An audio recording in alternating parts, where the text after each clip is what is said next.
최근에 기독교로 개종한 한 사람이 있었습니다. 근데 이 사람이 오랜만에 친구를 만났어요. 친구와의 대화 내용을 좀 소개하겠습니다. 그래, 자네 기독교로 개종했대지? 그래, 요즘에 내가 예수 믿게 됐어. 그러면 예수에 대해서 뭐 좀 알고 있겠네? 그분이 어느 나라에서 태어났는지 그대는 알 수 있는가? 그거 잘 모르겠는데. 그러면 그분의 설교를 몇 번이나 얼마나 했는지 그건 아는가? 그것도 잘 몰라. 그러면 고난주간은 무슨 의미인지 그걸 좀 설명해 주게나 그랬더니 그것도 정확하게 모르겠네. 아니, 자네가 기독교로 개종했다면서 아는 것이 별로 없구만. 맞아, 자네 말이 오라. 나는 그분에 관해서 아는 것이 별로 없는 것이 무척 부끄럽다네.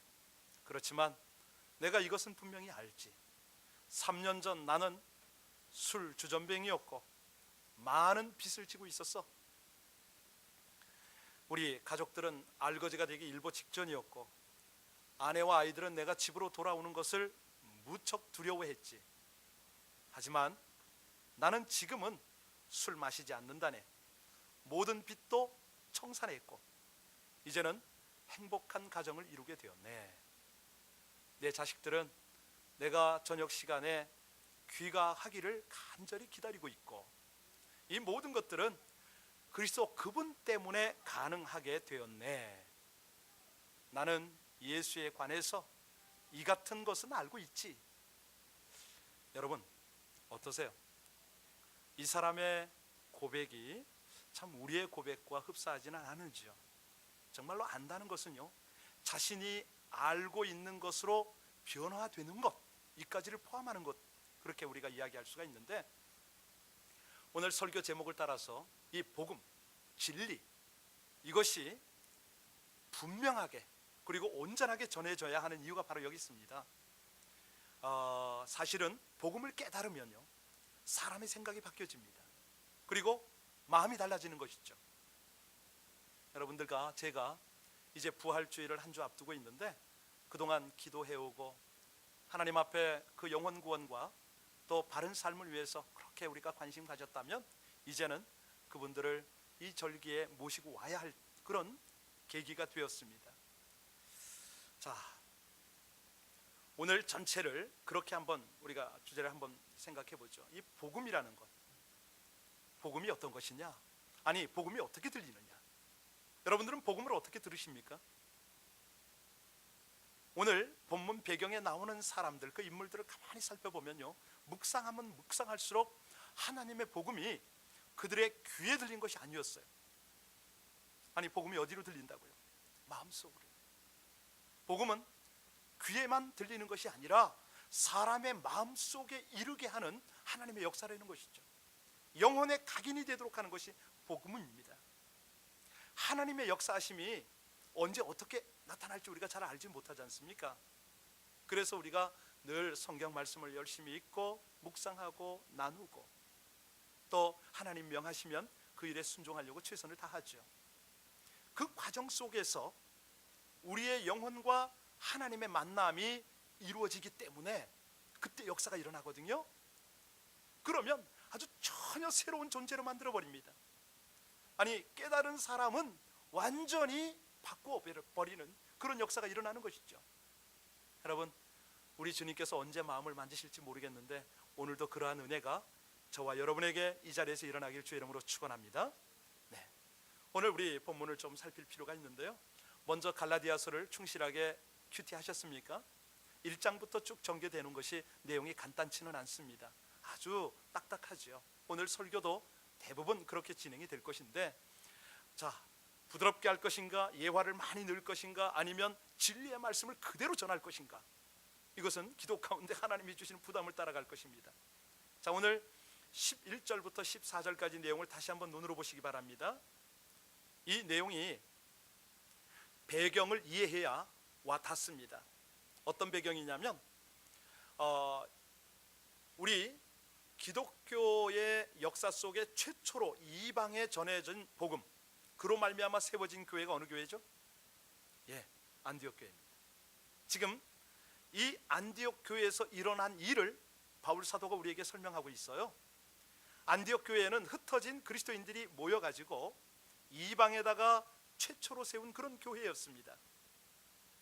예루살렘에서 말하자면 본부교회죠. 가만히 이야기를 들어보니까 안디옥에 교회가 세워졌답니다. 그런데 숫자가 적지 않다는 거예요. 성도가 있다는 거예요. 그래서 거기에 바나바를 요즘 말로 하면 담임 목사로 파송을 했습니다. 안디옥 교회의 성도들을 돌보도록 한 거죠. 자, 그런데 너무 감사하게도 급속하게 성장을 합니다. 빠르게 성장을 하니까 바나바 혼자서는 감당할 수가 없습니다. 결국 바나바는 누굴 불렀습니까? 바울을 불렀죠. 자, 바울과 함께 공동 목회를 해가는 가운데에 이 은혜 가운데 점점 아름답게 견고하게 성장하고 있었습니다. 바로 이때 베드로가 안디옥 교회를 방문했죠. 아마도 베드로 사도는 따뜻한 환영을 받았을 것입니다. 자, 당시에 베드로의 위치는 어떤 위치입니까? 예수님의 수제자에다가 예루살렘에는 야고보와 함께 리더십을 가진 총 리더였죠. 자, 그 베드로가 여기 방문을 했습니다. 요즘에 교황 비슷한 위치라고 이렇게 이해하시면 좋겠습니다. 자, 그로부터 직접 은혜의 말씀을 듣는 안디옥 성도들 얼마나 행복했겠습니까? 자, 이 안디옥 교회 성도들은요, 예루살렘 교회의 기둥과 같은 베드로 사도가 왔기 때문에 아마 접대를 잘했을 거예요. 그래서 자연스럽게 신자들과 함께 식사를 하게 된 것이죠. 바로 그 자리에서 오늘 사건이 터졌습니다. 문제가 발생한 거예요. 왜냐하면 자기들끼리만 있었으면 문제가 없는데 후발대가 왔습니다. 예루살렘에 있는 여러 성도들이 바로 그 현장을 방문한 거예요. 자, 그때 베드로는 안디옥 교회 성도 중에 이방인이 좀 있었거든요. 유대인 말고. 그들과 함께 앉아서 식사도 하고 이야기도 나누고 친밀한 교제를 하다가 아직은 율법주의에 꽉 사로잡혀 있는 예루살렘에서 온 일행들이 막 방문으로 들어오니까 얼른 뒷문으로 빠져나간 겁니다. 그런데 그 자리에 베드로뿐만 아니라 다른 유대인들, 심지어 이 바나바까지 외식적인 행동을 한 거예요. 왜 그랬습니까? 유대인들의 선민의식 이해하시죠? 자, 그들은 하나님께 택함받은 민족, 그 백성이기 때문에 이방인과는 식사 자리를 함께 한다? 안 하죠. 네, 상상조차 할 수 없었던 일입니다. 어떻게 할례 받지 않은 이방인들과 함께 식사를 할 수 있느냐? 바로 이런 의식 때문에 베드로 사도는 슬그머니 뒤로 빠져나간 것이죠. 바나바도 빠져나갔어요. 여러분, 자, 이런 모습을 본 바울, 어떻게 오늘 우리에게 그 모습을 고발하고 있습니까? 베드로의 이런 행동은요, 자, 당신이 비켜가는 거 그걸로 끝나지 않는다는 거죠. 이방인들은 구원받지 못한다. 아니, 저들도 할례를 받아야 구원을 받는다. 이렇게까지 생각하도록 만든다는 거예요. 이상한 교리를 만든다는 거죠. 베드로의 잘못된 행동 때문에 그런 생각을 하게 된다면 지금까지 당신 베드로나 나 바울이 우리 그리스도의 복음을 전해왔는데 이 영광스러운 복음의 기본적인 진리, 그 근본을 뒤집어 엎는 거 아닌가? 여러분, 베드로가 여기 오기 전에 어떤 일이 있었는지 아시죠? 사도행전에 보면 한 번은 옥상에서 기도를 열심히 하고 있다가 하늘로부터 웬 보자기가 내려오는 환상을 보았지 않습니까? 거기에 부정한 짐승이 있었는데 자꾸 하늘로부터 소리가 있어서 이 짐승을 먹으라고 그러는 거예요. 나는 유대인 아닙니까? 하나님, 먹을 수 없습니다. 올라갔다 또 내려오고 올라갔다 또 내려오고 3번을 반복을 했습니다. 여러분, 이게 무슨 뜻이었죠?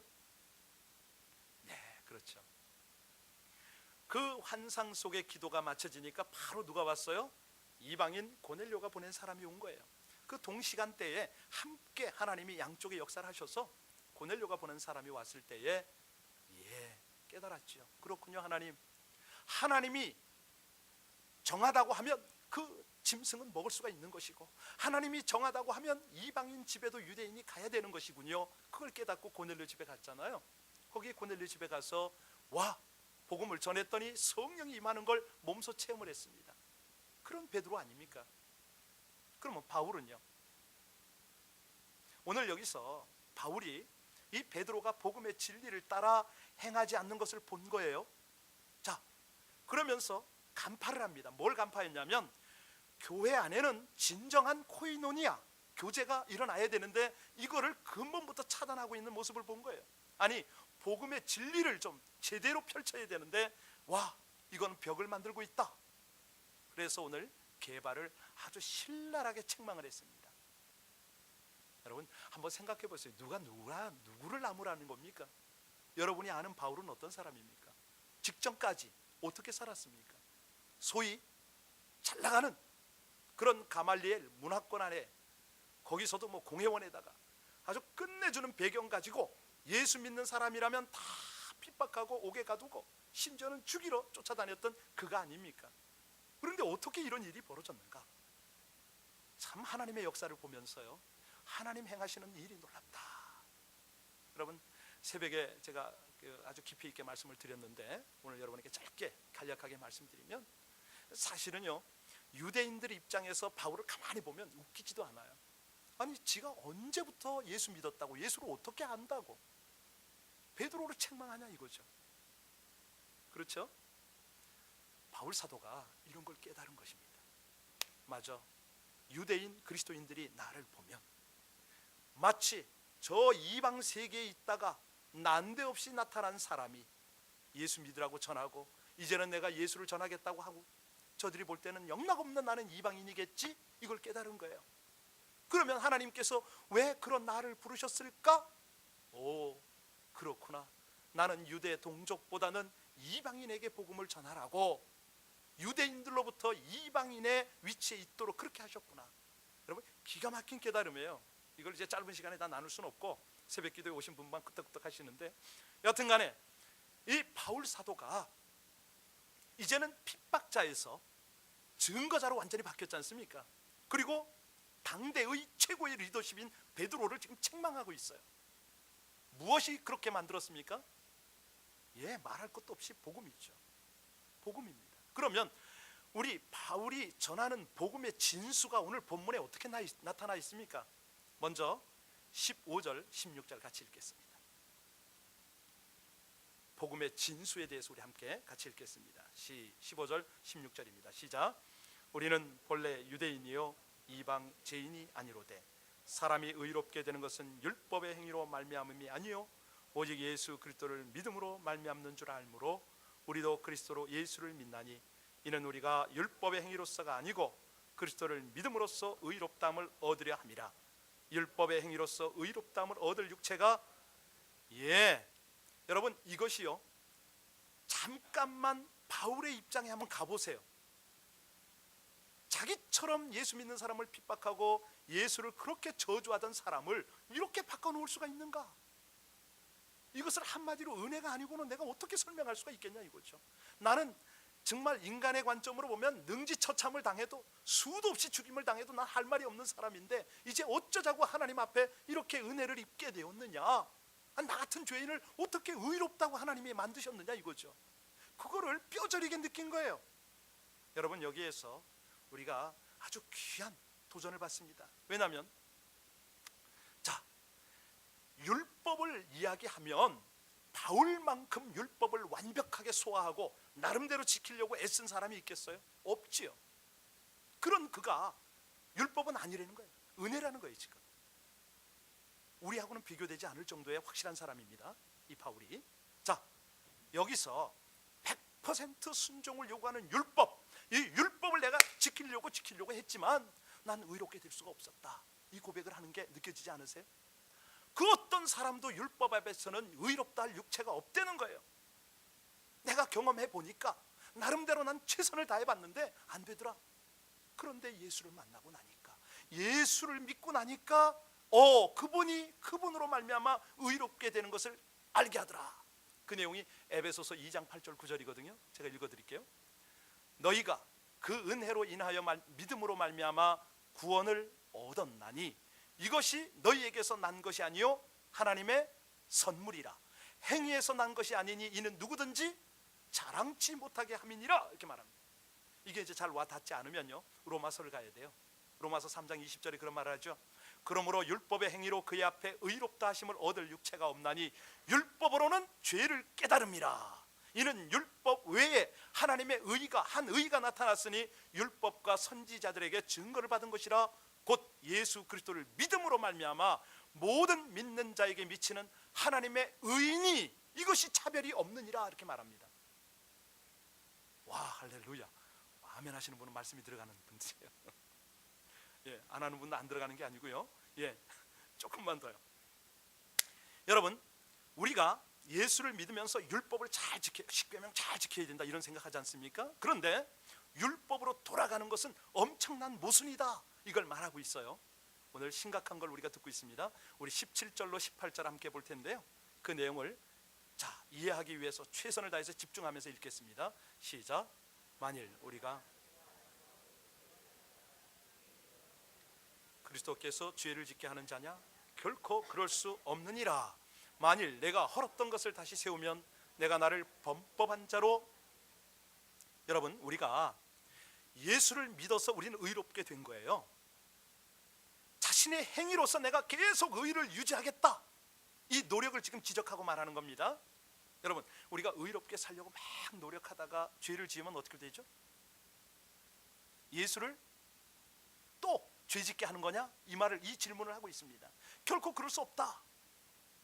이게 왜 이런 역설적인 표현이 있냐면, 그리스도 안에서 믿음으로 의롭게 된 자는 오직 그 은혜를 의지하고 살아라 이런 말입니다.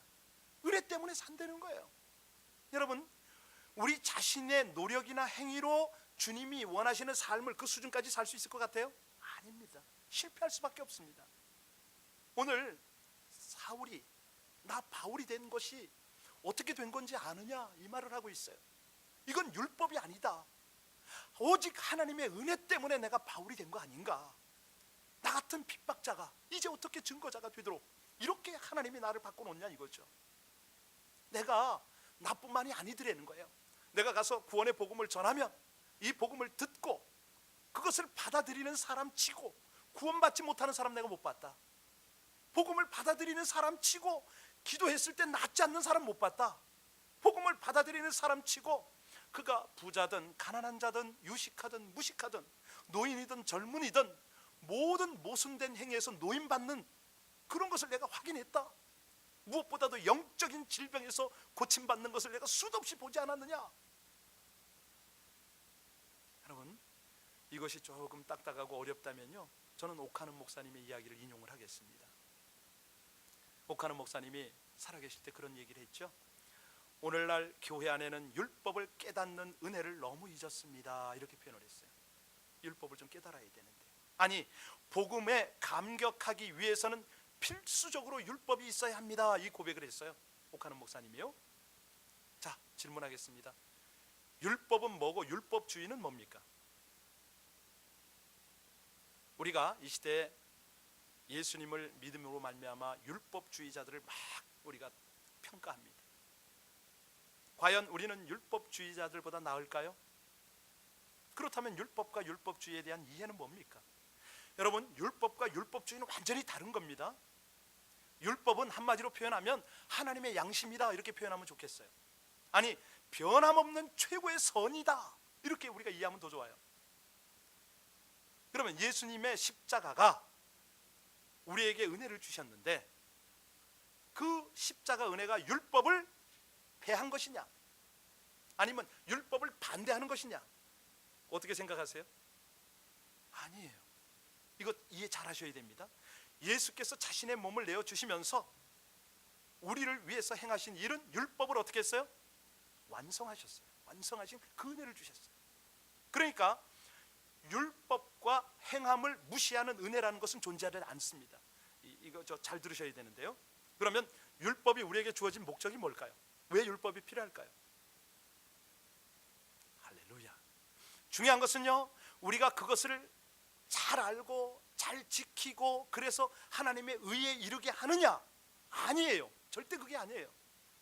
구약에서 하나님은 이스라엘 백성들에게 율법을 주셨죠. 그리고 그들이 율법을 잘 지켰을 때 너희들 참 열심히 했다, 너는 구원받아라, 이렇게 공로로 그들을 구원했습니까? 아니에요. 여러분, 이 구원의 개념을 잘 이해하셔야 되는데요, 예를 들어서 아브라함 같은 경우에는 예수를 만난 적도 없어요. 구원 받았습니까? 못 받았습니까? 오직 천하에 예수 이름 외에는 구원받을 만한 내가 이름을 준 적이 없다고 그러셨잖아요. 아브라함 구원 받았어요? 못 받았어요? 예, 가셔서 창세기 15장 6절을 보시면은 거기 하나님이 아브라함을 구원한 근거가 나옵니다. 한마디로 의예요. 의. 하나님이 의롭다 하면 그건 구원이죠. 네, 그렇습니다.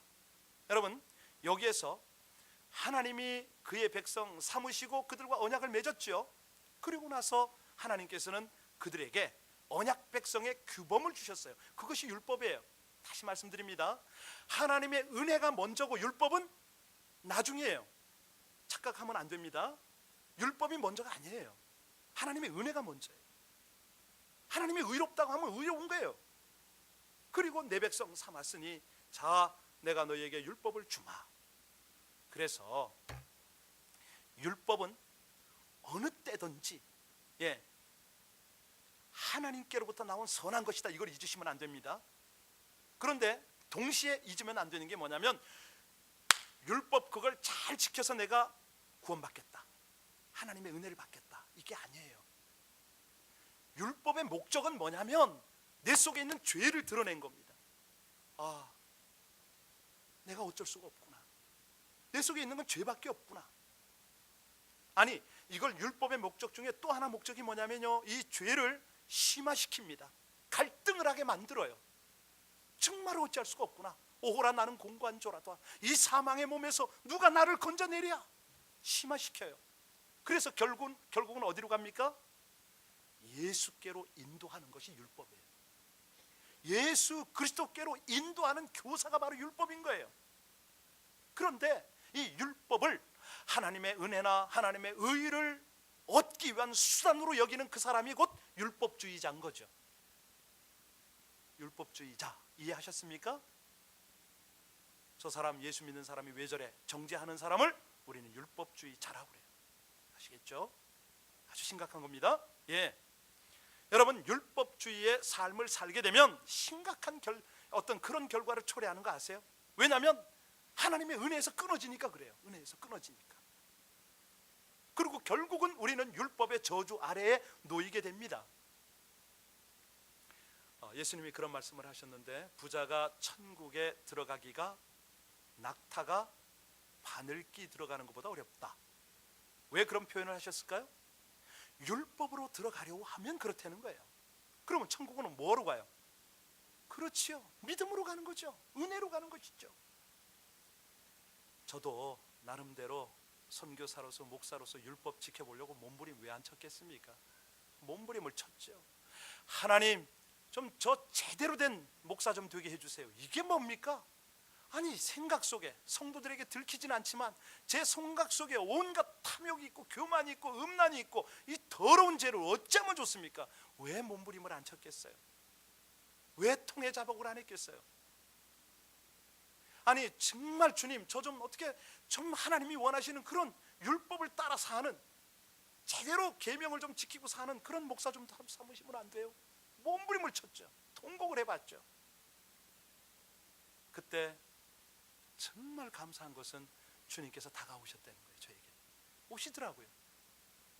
어떤 때 제가 다 내려놨을 때 도대체 뭐가 되는 게 없습니다. 주님, 저를 불쌍히 여겨 주옵소서. 그 고백을 할 때 주님이 오시더라고요. 그런데 너무 놀라운 것은요, 다가오셔서 저에게 보여주신 것이 뭔지 아세요? 십자가에서 피 흘리는 모습을 보이시는 거예요. 그걸 보이시는 거예요. 그거 할 말이 없더라고요. 그냥 뭐 어떻게 어떤 말도 표현도 되는 것이 없어요. 거기에 어울리는 것이 없어요. 그냥 저는 그냥 은혜로다, 은혜로다, 다른 할 말이 없어요. 오, 주님의 은혜군요. 그것밖에 보이는 게 없어요. 여러분, 이게 우리가 깨달아져야 될 것인데요, 저만 그러겠습니까? 대부분의 그리스도인들은 자격이 없습니다. 이런 은혜를 받을 자격이 없어요. 구원을 받을 자격이 없어요. 그냥 한량 없으신 하나님의 은혜 때문에 이것이 있는 거죠. 이것이, 여러분, 복음이란 뭐라고요? 하나님께서 나를 위하여, 우리를 위하여 무엇을 하셨느냐, 이것에 관한 소식이 바로 복음이죠. 복된 소식이죠. 자격 없는 자에게 베풀어 주신 그 호의, 놀라운 은혜, 이 소식이에요. 죄인된 우리를 위하여 아들을 내어주시고 그 핏값으로 우리를 용서하신 하나님의 사랑에 관한 소식이 바로 복음 아닙니까? 아니, 우리같이 원수된, 아니 뭐 어떻게 바울은 드러났기나 했죠. 뭐 저나 여러분은 잘 드러나지도 않았지 않습니까? 솔직한 얘기로 전 감옥에서 예수님 만났는데 그래도 좀 들켜서 전 감옥에 있었어요. 여러분은 대부분 안 들켜서 여기 계시잖아요. 그거 인정 안 하시겠어요? 맞죠?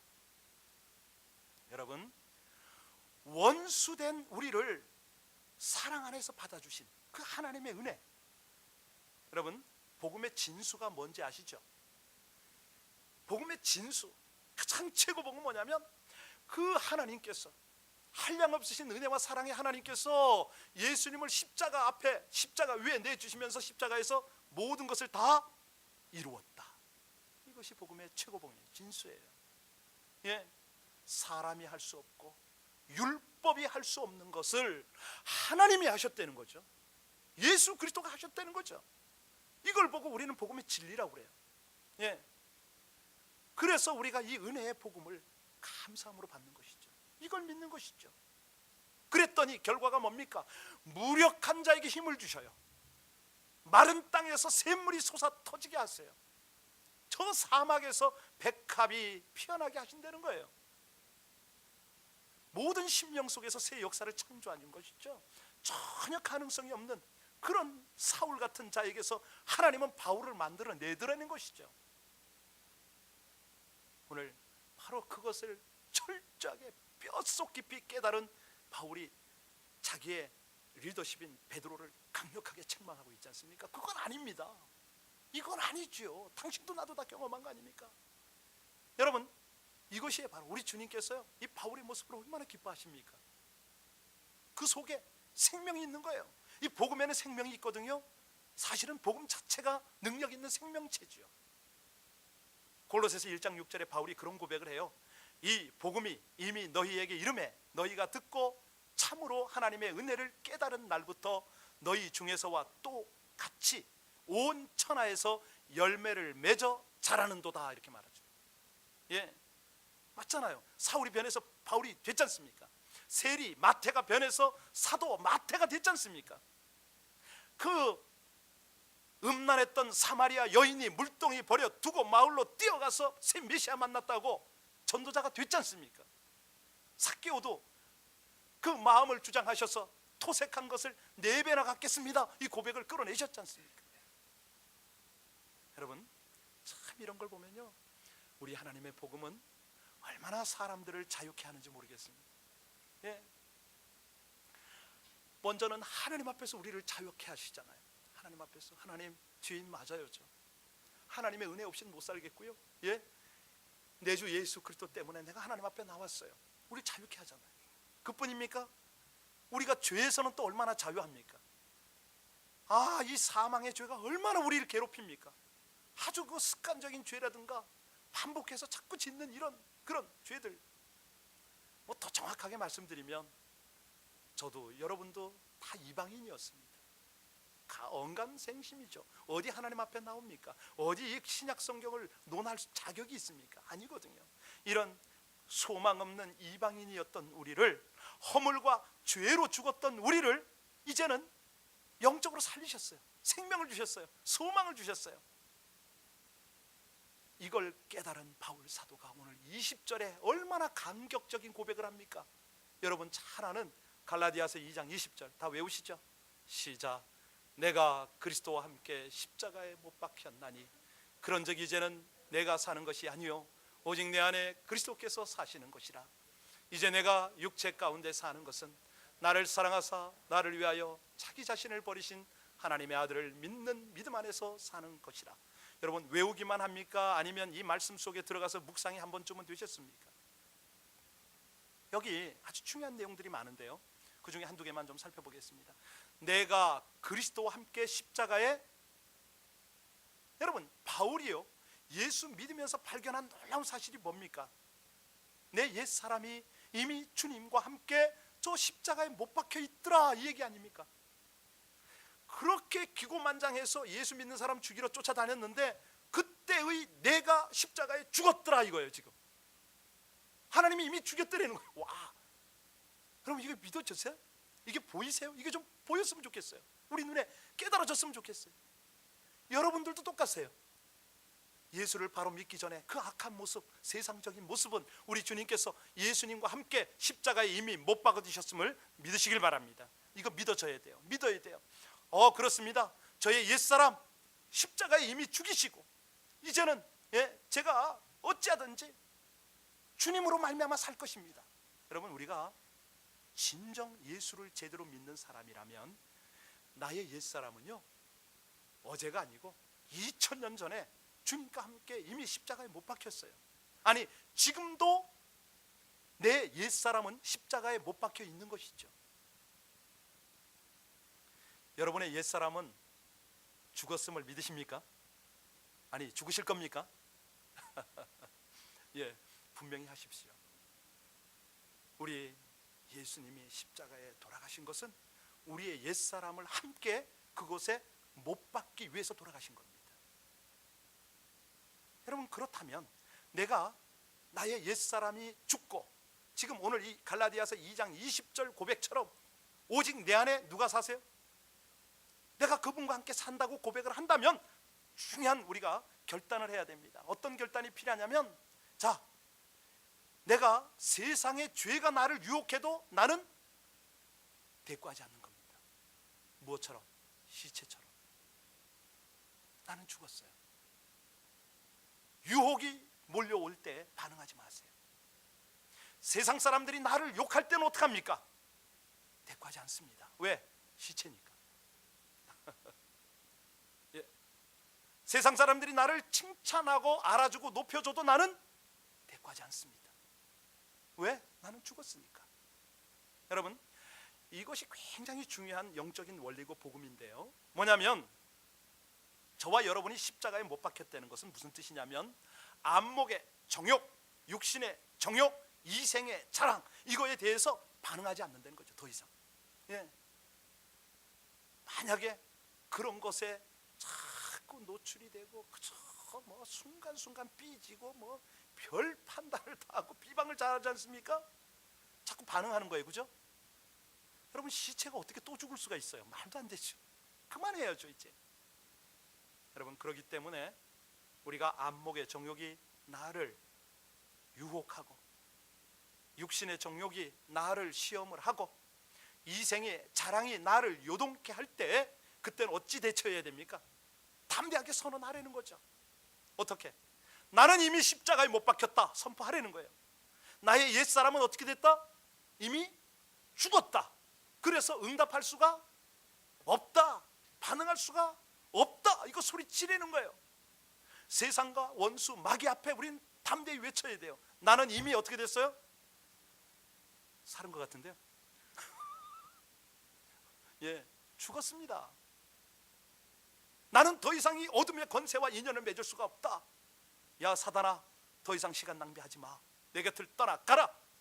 한 길로 왔다가 7길로 도망갈 줄로 믿습니다. 20절 잘 보세요.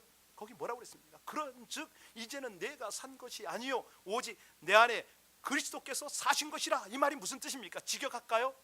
나는 산다. 그러나 내가 사는 것이 아니라 내 안에, 그렇지요, 그리스도가 사신다. 여러분, 우리 옛사람이요, 주님과 함께 십자가에 못 박히고 나면 이 바울과 같은 놀라운 변화가 일어나야 정상이에요. 오늘 본문에서 그것을 그리스도께서 내 안에 사시는 삶이다 이렇게 말했어요. 바로 이런 삶이 거듭난 삶이고 새 사람인데요, 자, 우리가 예수를 올바르게 믿다 보면 내가 십자가에 못 박혔다는 이 사실을 깨닫게 되면서 또 하나 놀라운 사실을 우리가 발견해요. 그건 뭐냐면 바로 내 안에 그리스도가 계시다, 이 사실이죠. 그리스도가 계시다. 이걸 잘 못 느끼니까, 실감을 못하고 이걸 그렇게 사용하지 못하니까 고린도후서 13장 5절에 그런 말을 합니다. 예수 그리스도께서 너희 안에 계신 줄을 너희가 스스로 알지 못하느냐, 이렇게 말하죠. 비밀을 깨닫지 못하니까 안타까운 마음으로 또 권면하고 또 권면합니다. 여러분, 그러면 내 안에 주님이 계시다는 것은 뭘 말하는 겁니까 도대체? 뭘 말하는 거죠? 이것이야말로 복음의 진리를 따라 살아가는 삶인데요. 자, 주님이 내 안에 계신다는 것은 우리 마음이 항상 주님께 가 있다, 이 뜻이죠. 언제나 서나 당신 생각. 할렐루야. 바로 그거예요, 그거. 예, 언제나 서나 주님 생각. 그거예요, 그거. 예, 이게 바로 복음의 진리를 따라 살아가는 삶이죠. 사랑하면 되지 않습니까? 그분의 은혜를 묵상하면 그게 되지 않습니까? 여러분, 우리 진리가요, 그 진리가 곧 복음인데, 복음이 곧 진리인데, 이것이요 우리를 믿음으로 사랑으로 인도하지 않습니까? 그래서 바울 사도가 그런 권면을 했어요. 피차 사랑의 빛 외에는 아무에게든지 어떤 빛도 지지 말라. 왜냐하면 남을 사랑하는 자는 율법을 다 할렐루야, 사랑하는 자는 율법을 다 이룬 거예요. 율법이 더 이상 율법주의로 흘러갈 필요가 없죠. 예, 베드로 사도요, 그대가 안디옥 교회 성도를 사랑한다면 그리 안 했을 거라는 거죠. 그대가 하나님을 진정 사랑한다면 그리 안 했을 것이라는 것이죠. 예, 그렇습니다. 사랑은 율법의 완성이에요. 사랑하면 법을 다 이루어요. 우리 주님 사랑하니까 십계명이 더 이상 문제가 안 돼요. 예, 하나님 사랑하겠습니다. 우상 숭배 안 하겠습니다. 예, 주일 거룩하게 지킬게요. 예, 주님 저 도둑질 안 할게요. 살인 안 할게요. 간음요, 예, 음행 안 할 겁니다. 주님 사랑하니까 되는 거예요, 이게. 물론 완벽하진 않아요. 그래서 은혜를 또 의지하고 또 나가는 것이죠. 오늘 사실은요, 이 고난주간에, 아니 종려주일에 주님께서 우리에게 이 메시지를 허락하신 이유를 잘 아십니까? 중요한 것은 이렇게 하나님의 복음이 전해져도 내 스스로, 나 자신은 아직도 자신도 용서하지 못하고 또 율법에 또 매여서 또 여기 교회 성전을 또 나갈 수가 있다는 거예요. 얼마나 안타까운지 몰라요. 우리 주님은 바로 이 고통까지 헤아리고 저와 여러분을 초청을 하십니다. 아셔요? 여러분, 적어도 이 고난주간 한 주간 동안에는 주님의 고통을 더 그 의미를 묵상해야 되는데, 자, 주님과 함께 내가 십자가에서 이미 죽은 바 되고 생명의 부활로 나가는 주님의 초청에 우리가 반응을 해야 되거든요. 고난주간 특세 좀 여러분 신경 좀 쓰셔야 됩니다. 왜냐하면 이 고난주간의 기도는 나의 죄를 회개하는 기간이기도 하지만 가장 핵심이 뭐냐면 나의 고통, 나의 갈등, 나의 이 모든 아픔들을 주님께 다 내어드리는 그 시간이에요. 아세요?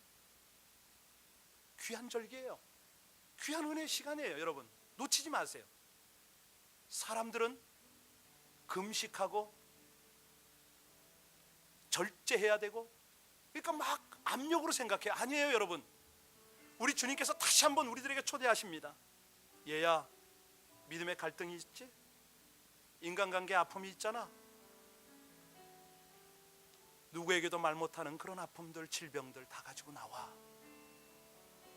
그것까지도 십자가에 못 박아야지. 그것을 박아야지. 우리 주님은 우리를 사랑하시되 율법을 완성하기까지 사랑하셨다고 그랬지 않습니까? 저와 여러분이 이 주님께 선물을 드릴 이 계기가, 기간이 바로 이 고난주간이에요. 여러분, 우리 주님께서 여러분에게 가장 기뻐 받으실 만한 선물이 뭔지 아세요? 여러분의 죄, 여러분의 고통, 이것을 주님께 내어드리는 것이 주님께는 최고의 선물인 것을 믿으시기 바랍니다. 확실히 와 닿아야 돼요. 그래요, 주님, 그거 제가 인정합니다. 주님 그것 때문에 십자가에 달리신 거 제가 믿음으로 이젠 반응할게요. 이게 나와야 돼요. 이게 죄도 고통도, 아니 이 모든 것을 주님이요 지셨기 때문에, 십자가에서 지셨기 때문에 그 고통이 무게를 우리는 상상을 못해요. 그것을 더 깊이 묵상하는 것이죠. 더 깊이. 다시 한번 오늘 말씀을 여러분들 마음속에 정리하시기 바랍니다. 그리고 이 고난주간만이라도 특별 새벽 기도를 도전하시기 바랍니다. 하나님께서 예수 그리스도 십자가의 피로 우리같이 극악한 죄인들을 의롭다고 그렇게 인정하시고 은혜를 주셨습니다. 이제는 그 십자가의 피로 하나님과 우리를 화해시켜 주셨어요. 은혜를 베풀어 주셨죠. 우리 인간관계에도 다 화해하도록 은혜를 주셨죠. 이 십자가의 은혜가 얼마나 크고 놀랍고 귀한지, 한 주간만이라도 좀 와서 주님과 깊이 좀 교제해 보려는 거예요. 더 누리려는 것이죠.